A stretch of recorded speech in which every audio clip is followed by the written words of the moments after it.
he had shot himself in the thigh during making one of his cowboy films. And I thought, geez, did he have real bullets in his gun? And they weren't blanks? And apparently he was taken to the hospital, and it was as those of us who watch Westerns will know the phrase, it was only a flesh wound.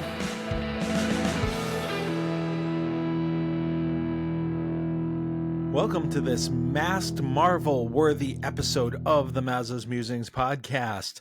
What does that mean? Well, it may not be all that familiar to you, but that's really the point of this episode. Tom Tyler was a B-movie actor who had a range from superheroes like Captain Marvel to Westerns, and he's kind of a forgotten figure in Hollywood. But one person who didn't forget about him is Mike Dobbs, who is my guest on this episode. He wrote a book about Tom Tyler, and he is coming on the podcast to talk with me about it. So really interesting to get a perspective on somebody who has had a lot of meaning for some people, and those who are really Hollywood or film aficionados or buffs understand who this guy was. But he had a legacy in film that extends further than a lot of people understand. So great talk with Mike. We also talk about a few other of his projects. Always excited to talk with Mike because, you know, he is, as was described in an earlier episode by Matt Conway, as the Energizer Bunny. Truthfully, he is as busy, if not busier, in retirement than he was when he was my boss at Reminder Publishing. So let's get right into this podcast. And of course, we got to start every week with Meghan's Cuckoo Bananas Joke of the Week. And now it's time for Meghan's Cuckoo Bananas Joke. Hi, Meghan. Hi. How are you? Good. Do you have a joke for us? Yes, I do. Okay, let's hear it. What do you call a tortoise that snores? Yay. I don't know. What do you call a tortoise that snores? A snortis. A tortoise that snores. You may ask what it's called, but it's called a snortis. Okay, say goodnight. Good night, snortis, snortis, snortis, snortis, snortis, snortis. Yay, snortis. All right, and we will have a Mazza's Mickey Minute this week. And truthfully, this week, it's more just about feelings and vibes. Donald, wake up! It's showtime! Don't forget the orchestra! Ah, there you are. And just in time. Mom says there's even more magical stuff now. For those of you standing, please hold on to the handrails throughout our journey and stay clear of the doors. Hang on to them hats and glasses, cause this here's the wildest ride in the wilderness. And here we go!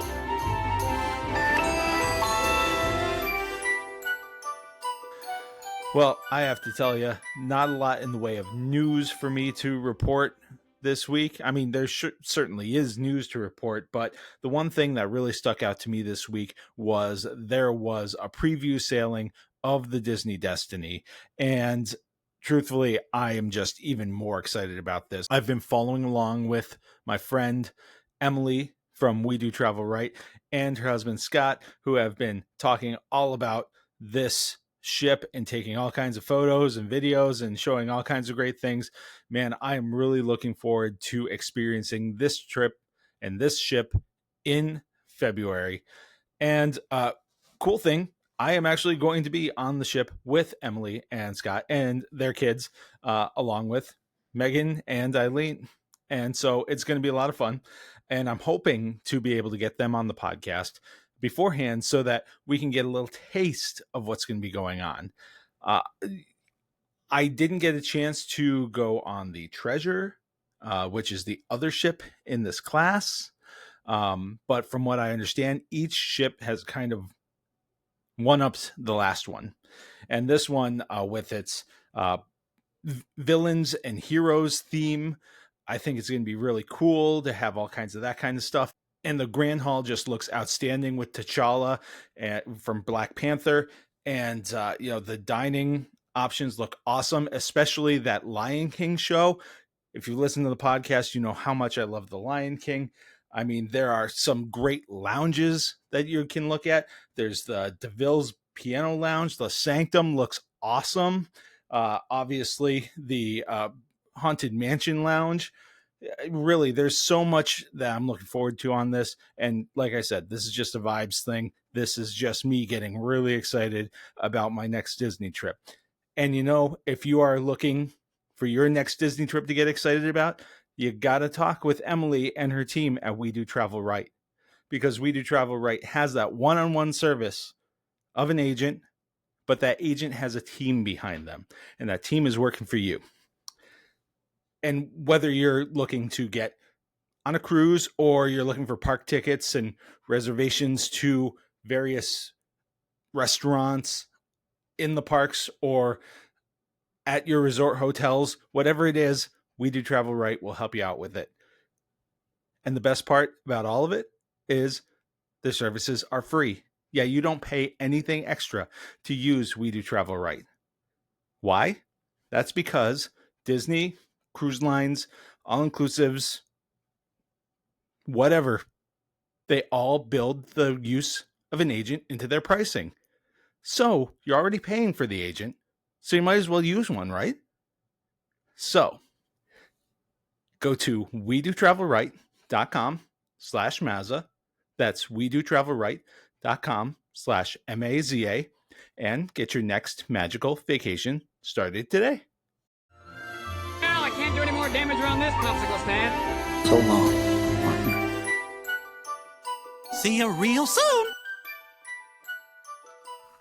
Well, I am joined by my friend, former boss, and, well, as our friend Matt Conway recently described you as, now Energizer Bunny with so many things going on. Mike Dobbs joins us once again to talk about a new project that he's now released on the masses, and that is his newest book on the actor Tom Tyler. But before we get into that, Mike, for those in our listening audience who may not have heard your first appearance on the podcast, now's an opportunity for you to reintroduce yourself to folks. So why don't you go ahead and fire away? Okay, well, as Chris said, I'm his former boss, which means the poor guy suffered working under me for about 10 years or so. We were both at Reminder Publishing. Chris, by the way, is the executive editor, the position that I used to have. And in my retirement, I've decided to do a whole bunch of stuff that I want to do because I haven't mastered retirement yet. I haven't mastered the idea of waking up and saying, today is a day I'm going to sit, read, or watch the pile of DVDs I've got, or maybe go have a cigar. I'm just chilling. I don't chill very well as yet. I still have all these things that I want to do. So Chris is referring to an interview we did about the release of my two books about Max Fleischer, the pioneer animator. In 2024, I did the second of the 2 volumes. Plus, I did another book, which was a challenge book. 2025, only one book, which is the Tom Tyler book. But I am soon going to be starting book number 9. On top of that, I have an audio podcast called The Ink-Stained Wretch with G. Michael Dobbs, news and views from Western Massachusetts. I had to do that long title because there's some other guy saying he's the Ink-Stained Wretch, and I had to change that. And then I'm just launching a video podcast. Today was spent learning how to edit video. I've come real close to completing all of it. The podcast on YouTube, it's called Cine Geezer, CINE Geezers, Geezers. And that's myself and my buddy Steve Bissett. Steve Bissett is an acclaimed artist and cartoonist and film historian. And so what we do is that during the writing of the Tom Tyler book, I was going down rabbit holes. It's like, you're looking through stuff and you see interesting things about other movies or other directors or other stuff. And Steve is working on a number of books. He's working on a book called, which is a sequel to his first book called Cryptid Cinema. Cryptid means an animal that not everybody agrees actually exists. The best examples are Sasquatch and the Loch Ness Monster. And what Steve has done is he has painstakingly traced every movie, every TV show that's got some sort of cryptid in it. And it just does not extend to American movies, European films, Asian films. So I call him up. I tell him what I'm doing. I tell him about the rabbit hole. He tells me about the rabbit holes he's fallen into in his research. And we said, we should do a podcast talking about all this obscure movie stuff.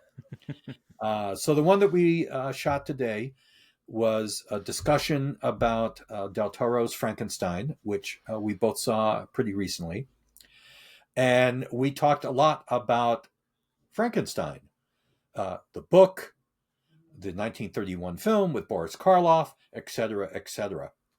And so far, there are people listening to it. I haven't started doing advertising for it, but we're going to do a Facebook group, do all that social media crap that you got to do these days to get anywhere in this podcast game. I'm envious of your microphone. It changes colors. Yeah, sometimes it's a little distracting. Meghan, more than once when she's been on, she's kind of gotten mesmerized by it a little bit. So anyway, that wasn't the feature I was looking for. It's just an added perk. Yeah. So that's what I'm doing. I'm doing an audio podcast, a video podcast. I'm marketing the Tom Tyler book. I am lining up, starting on the next book. I got at least one more book idea after that. And I'll just conclude by saying I'm 71 years old, but I'm really a 6-year-old. I'm a 6-year-old boy, and 6-year-old boys need structure. You just can't let the 6-year-old boy wander around. They're going to get into trouble. So I need structure. I need projects to work on. I need deadlines, which I set myself for myself, but it's still a deadline. And that's how my retirement is going. But I'm very happy with the Tom Tyler book. My buddy Mark Mastel is my book designer, a really good writer and artist and designer, all in one fleshy form. And so far, people who have bought it really like it. So that's great for me. And yes, I know it's super obscure, but the people who enjoy super obscure stuff, they seem to like it. That was going to be one of my questions is, Tom Tyler is not exactly a mainstream name in cinema. Those who are really into cinema and old film are probably familiar, but for the casual, probably not so much. So what drew you to Tom Tyler as a subject and made you think this is something that I want to pursue as a project? Okay. Tom Tyler and Max Fleischer share something in my life. I started these projects when I was in college. I got it in my head I was going to write a book about Max Fleischer. I got it in my head I wanted to write a book about Tom Tyler. So to avoid straining people doing the math, I graduated in 1976. So these things have been percolating in my life. But to answer your question precisely, I know exactly how this came about.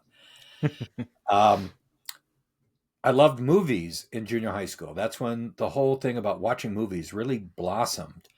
And In 1969, I started reading Famous Monsters of Filmland magazine. By that time, my mother was allowing it in the house. My mom loved movies, but not horror movies, and she could not understand why her son was interested in such things. So I'm not only buying famous monsters, but I'm looking for other movie magazines. And so I bought Sight and Sound. I was probably the only high school kid in Western Massachusetts that bought Variety, the Bible of show business, every week that I could find it.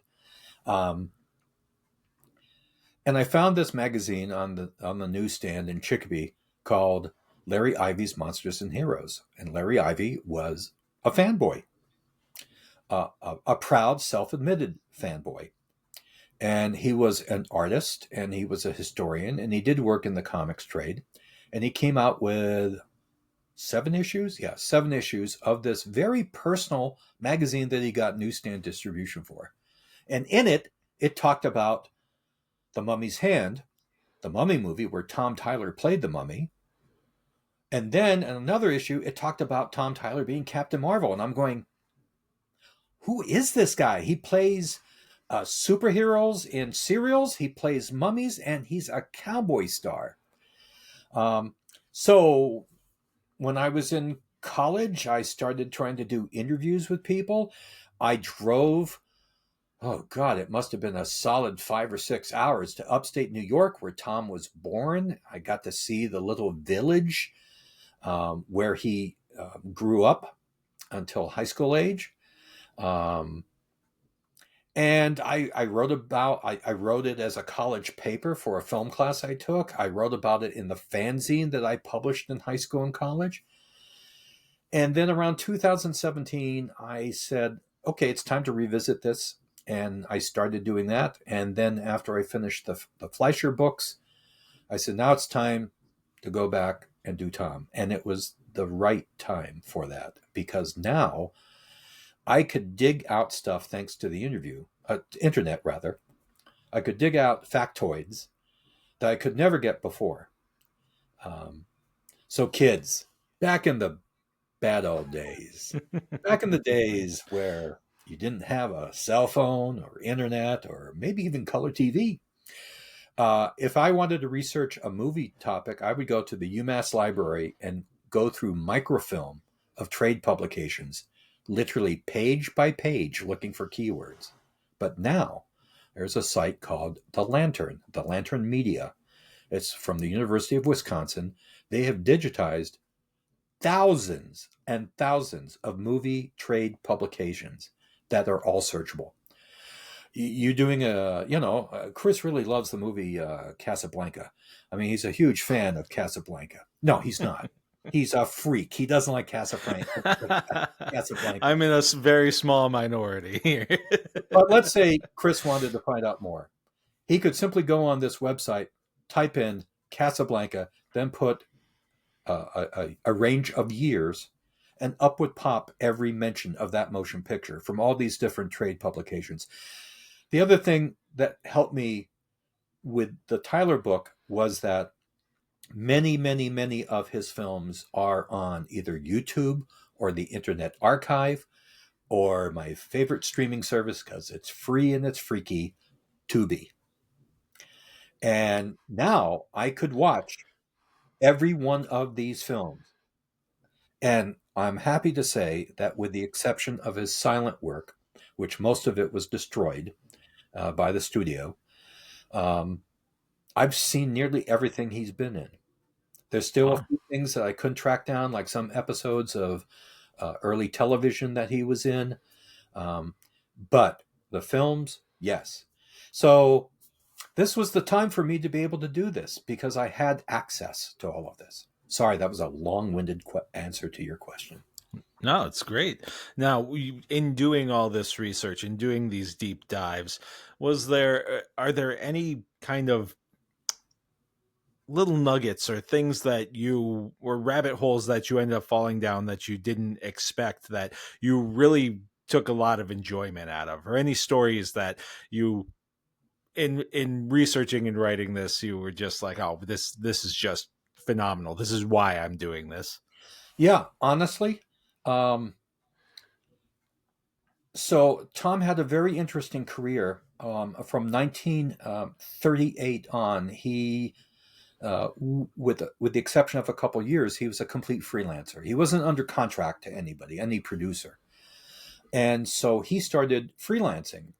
And this was a very unique thing for a cowboy star to do. Most B-Western cowboy stars, when they started losing their popularity, frequently either due to box office failure or to age, they just vanished. They went into something else. Tom wanted to be an actor. So he's turning up in movies that the normal B-Western cowboy would never have been considered for. And the more I dug and the more I looked, I'm seeing all of the incredible directors this guy worked with. Howard Hawks, for instance, Raoul Walsh, George Stevens. The big one was John Ford. And Ford, I could not find any interview in which Ford talks about someone like Tom. Ford didn't talk much about his actors. But, Ford is the guy who made John Wayne a star with Stagecoach in 1939. And Ford obviously loved Tom. These other big directors really liked him. And as I found out, everybody liked Tom Tyler. He was described as being quiet, shy, very professional, very nice. And apparently these major directors, I was able to see him in Cecil B. DeMille's Samson and Delilah, which was a huge hit when it was released. I think it was 47, 48, around there. Not a very good movie, by the way. It's a Cecil B. DeMille movie. It's all about, for those of you who don't know Cecil B. DeMille, he's the one who made... the biblical movie that they ran every year at Easter with Charlton Heston, the story of Moses. The Ten Commandments. 10 Commandments. So he made this film called Samson and Delilah, and his casting choices were pretty interesting. There's a whole scene with George Reeves, television Superman. He's playing playing a soldier who is reporting to Herod. And the other weird casting was Arthur Q. Bryant. Arthur Q. Bryant was the voice of Elmer Fudd. So here's Elmer Fudd in a Superman in a cloak, talk at a coliseum seeing gladiators, and he's using the Fudd voice.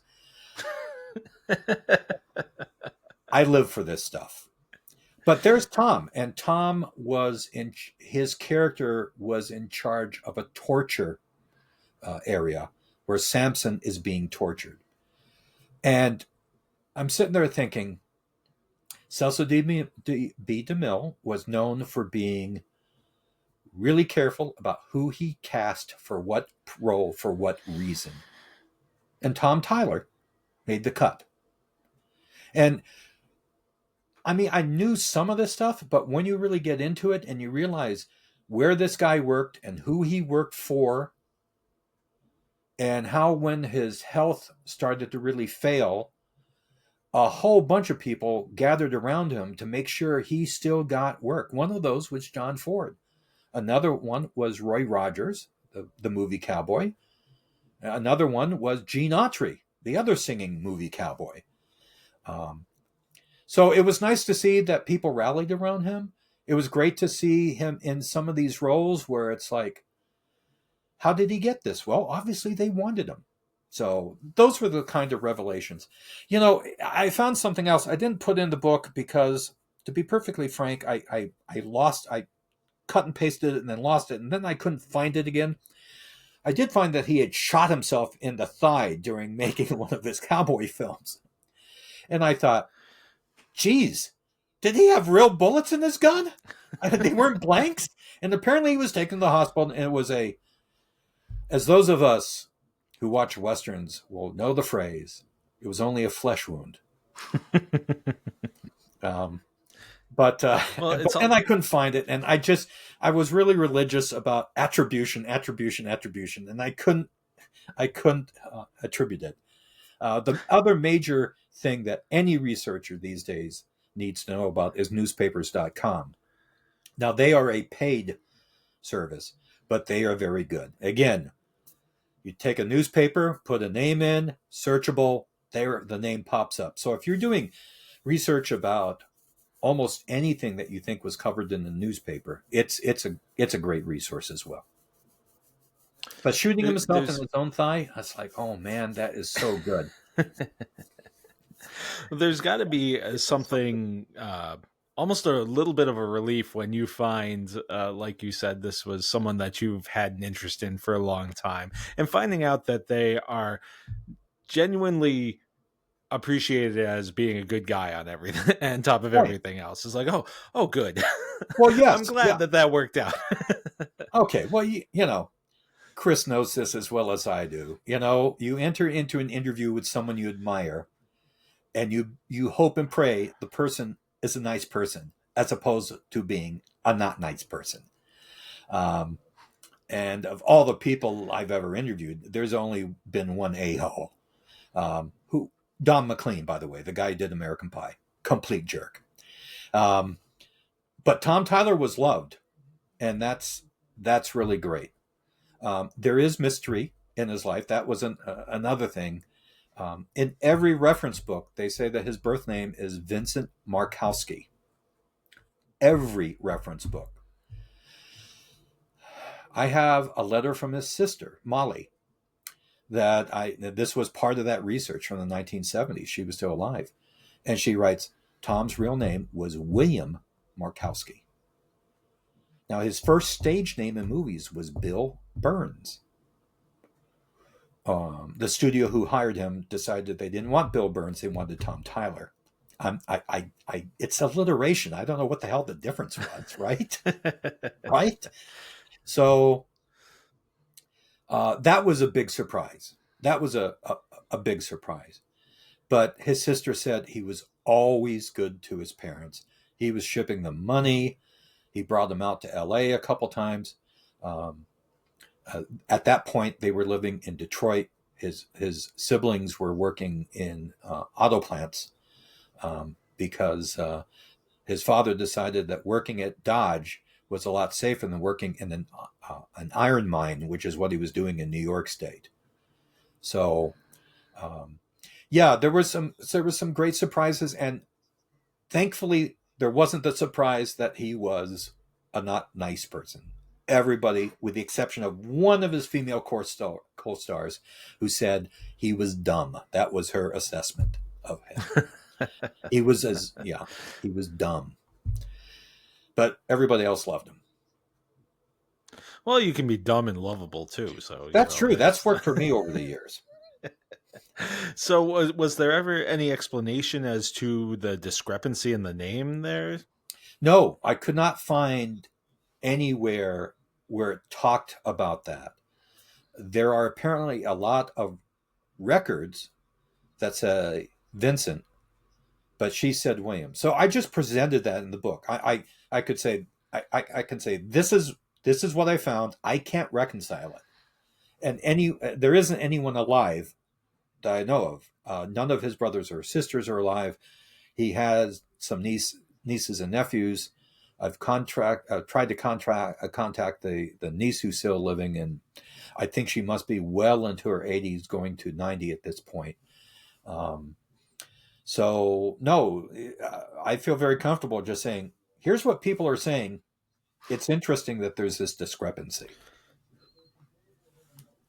Now, when you're looking at this and you're talking about how any living relative at this point is getting on in age, talk about the importance you feel of this book in helping to kind of make sure that legacy is maintained somewhere beyond, the memory of the Right. people who knew him.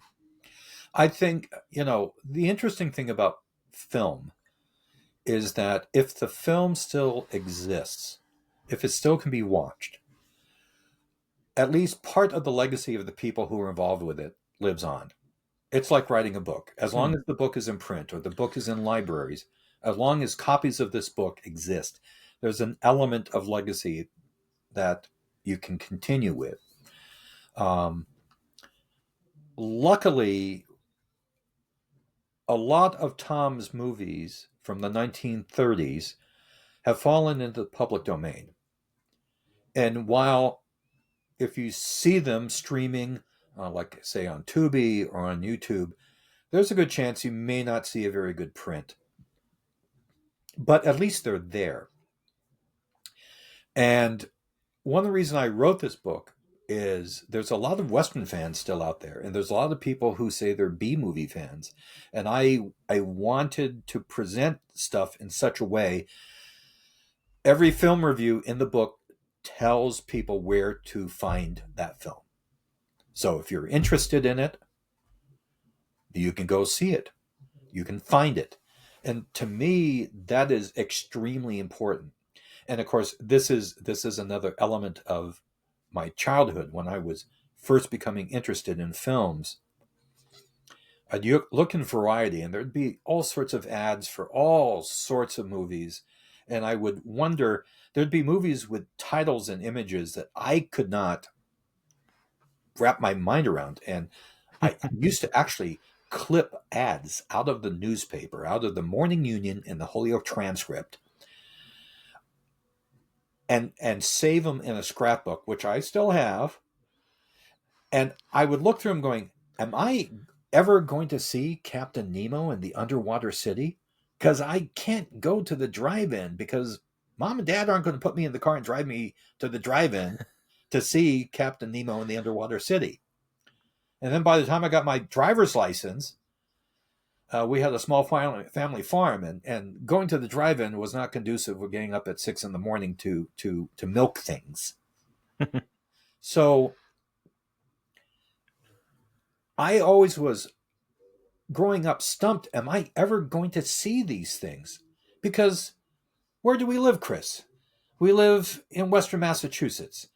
If you live in New York, if you live in Los Angeles, if you live in major cities, there's all sorts of theaters showing all sorts of stuff. There's multiple TV stations showing films all the time.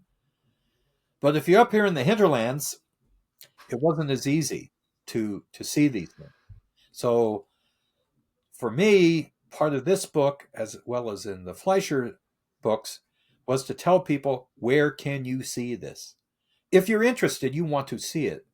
Because I would read descriptions of movies as a kid and know I'll never see this. This is never going to play on TV. It's R-rated. But I want to see it. This is never going to play on TV. It's too freaking weird. But again, I want to see it. There was a screen adaptation by the great producer George Pal, who did The Time Machine, among many other films. And it was based on the pulp magazine hero from the 30s and 40s, Doc Savage.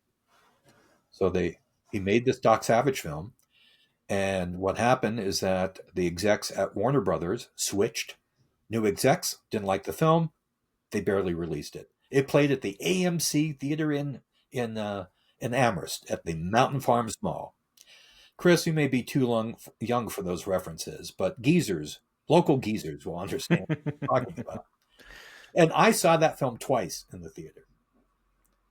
I also saw the film J-Men Forever twice in the theater. And this was a film written by two members of the comedy group Firesign Theater.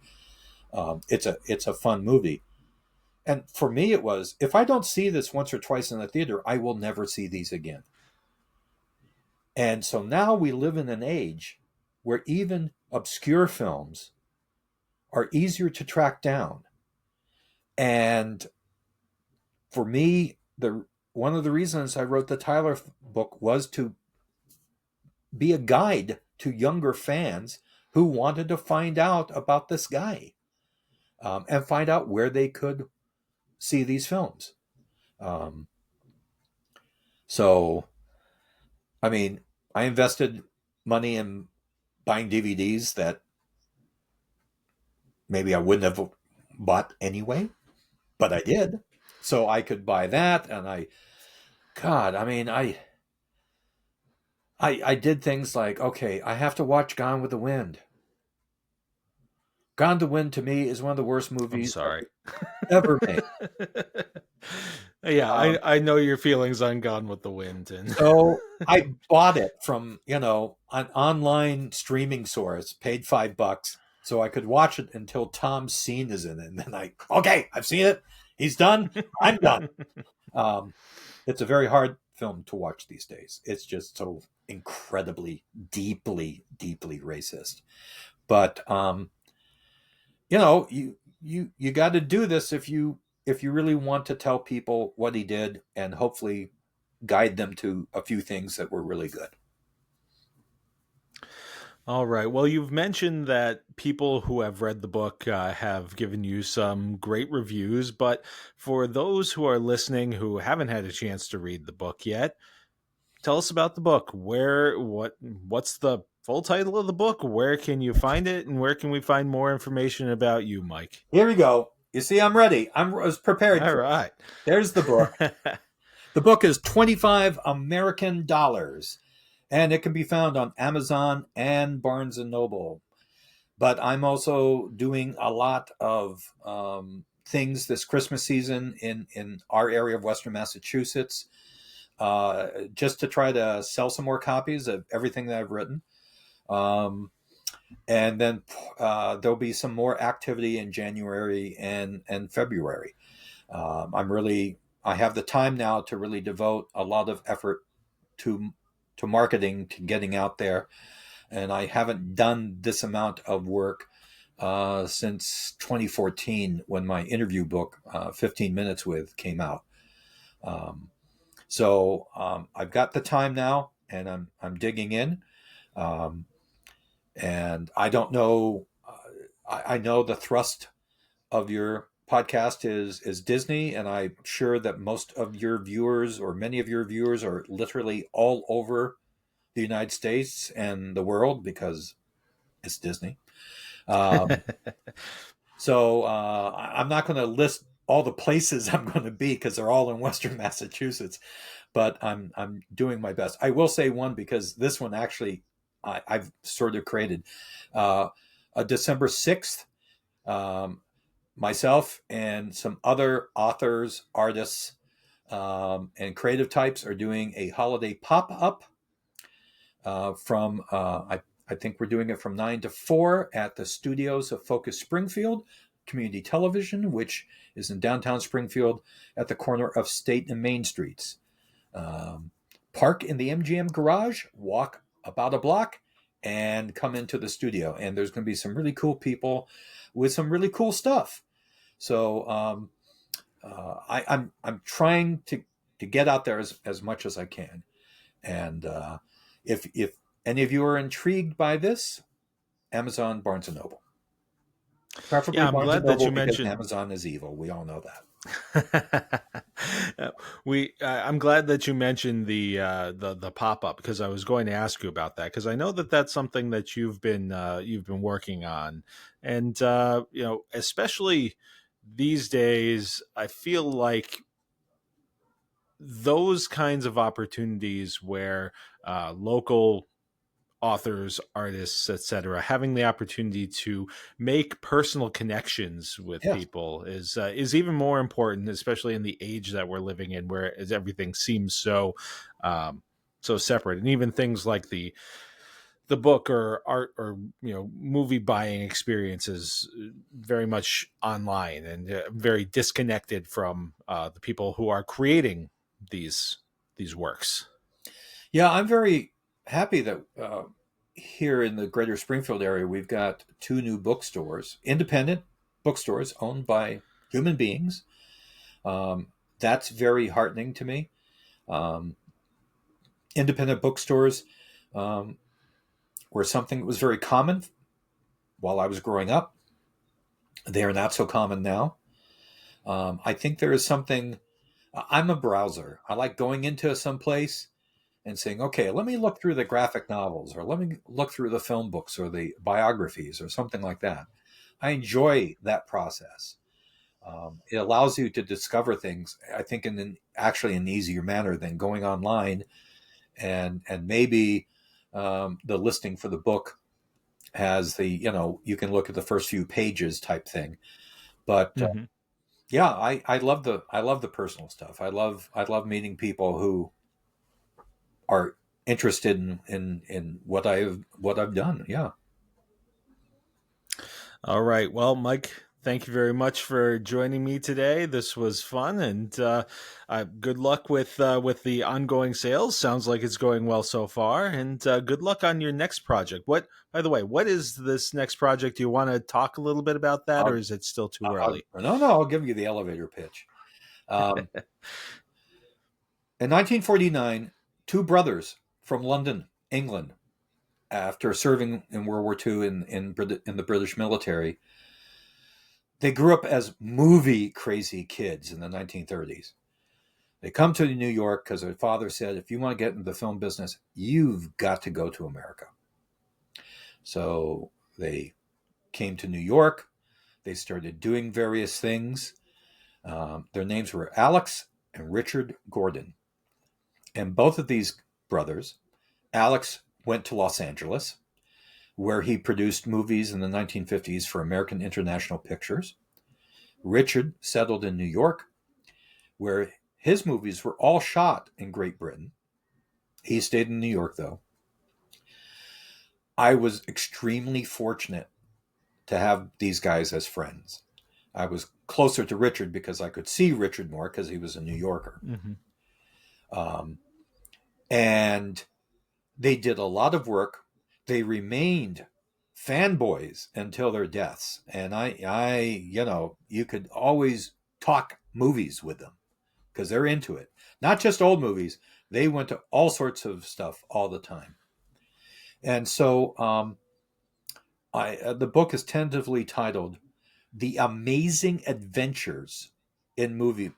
Richard and Alex Gordon, their amazing adventures in movie making. And I've got original interviews. I've got both of them wrote about films. I've got that stuff. I've got several books worth of their stills from their movies, posters from their films. And I really want to do this. I want to do this largely because Alex invented a type of casting that now is attributed to Quentin Tarantino. If you watch Tarantino movies, he will cast them with actors that mean something to him.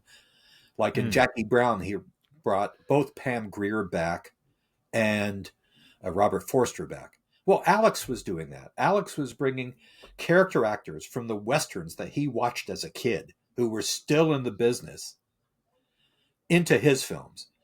He was very good. He made sure these guys had a gig that helped them with their insurance from the Screen Actors Guild, and it gave him the satisfaction of working with people who he admired. Richard loved Boris Karloff, wound up doing 2 films with Boris, and remaining a friend of Karloff's until Karloff's death in the late 60s. So I love these guys. And their films, a lot of them are very, very available. And even though they were low budget horror films, science fiction films, action films, well, the Criterion Collection has got 4 of them that they've released in their high-end DVD packages. So even though their names may not be familiar to a lot of people, there's a lot of people who know their movies, and it was a real honor. I mean, I remember Richard handing me a copy of this box set from Criterion, and I went, "Oh my God, you've arrived, Richard! You have arrived." But in any event, that's what that movie is. Book number 10. It's called Ballyhoo: How the Movies Used to Be Sold. So it's all going to be about how theater owners competed with one another with outrageous stunts and publicity things. You got a horror film? What you do is you contact the local undertaker and you put a coffin in the lobby with a sign that says, coming next week, The Return of the Vampire. Or another great horror film gag was you had someone in a nurse's outfit sitting in the lobby in case you need first aid from horror, from fright. So that's book number 10. So I got to live long enough for 9 and 10. And I think there's 11 in there, but I'm not quite sure. All right. Well, we've got a lot to look forward to, it sounds like. And I hope so. You've got a lot of work to do. I know. Well, thank you very much for joining me, Mike. I appreciate it. This was a lot of fun, and good luck. Thank you, sir. I appreciate it. And I appreciate all the good work that you're doing at the paper. Well, thank you. Well, thank you very much, Mike, for joining me on this episode. And thanks to everybody who's listening. I really appreciate all the support you guys are giving me. And this was episode 98. We are rapidly approaching the 100th episode. And you can be a part of that by going to our website, mazasmusings.wordpress.com.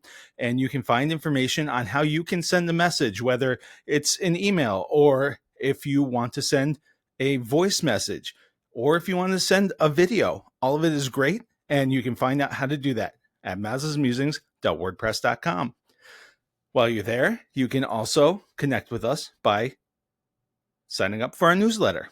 And newsletter comes once a week in your inbox, and it'll give you information on past episodes, things that are coming up, and other cool stuff like sweepstakes and contests or other interesting things or perks that we might come up with. Either way, it's a great way to get to know us a little bit better. And you can also get to know us a little bit better by connecting with us on social media. We're at the Maz's Musings podcast on Facebook. We're on Instagram, Threads, and the X Twitter at Maz's Musings Pod. We're also on TikTok at Maz's Musings Podcast. We've got a Blue Sky, and be sure to subscribe to our YouTube page.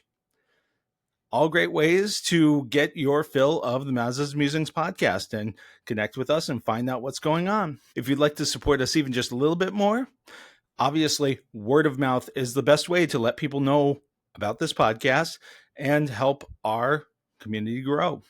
You can also go to your favorite podcatcher and leave us a rating or review, which will help bump us up in those algorithms that make us easier to find. And if you're looking to just do even just a little bit more than that, you can buy us a blue milk.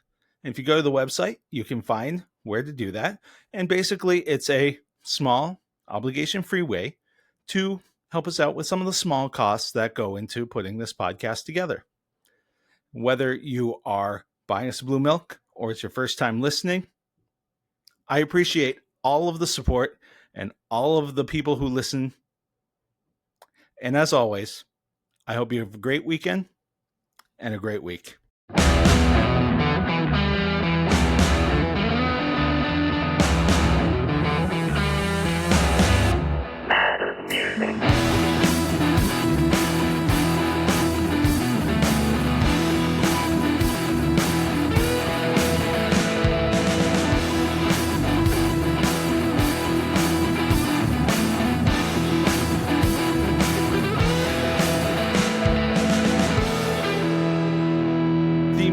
For the Maz's Musings podcast is brought to you by Hi Dad Soup. Check them out at Mickey and Minutes on Instagram.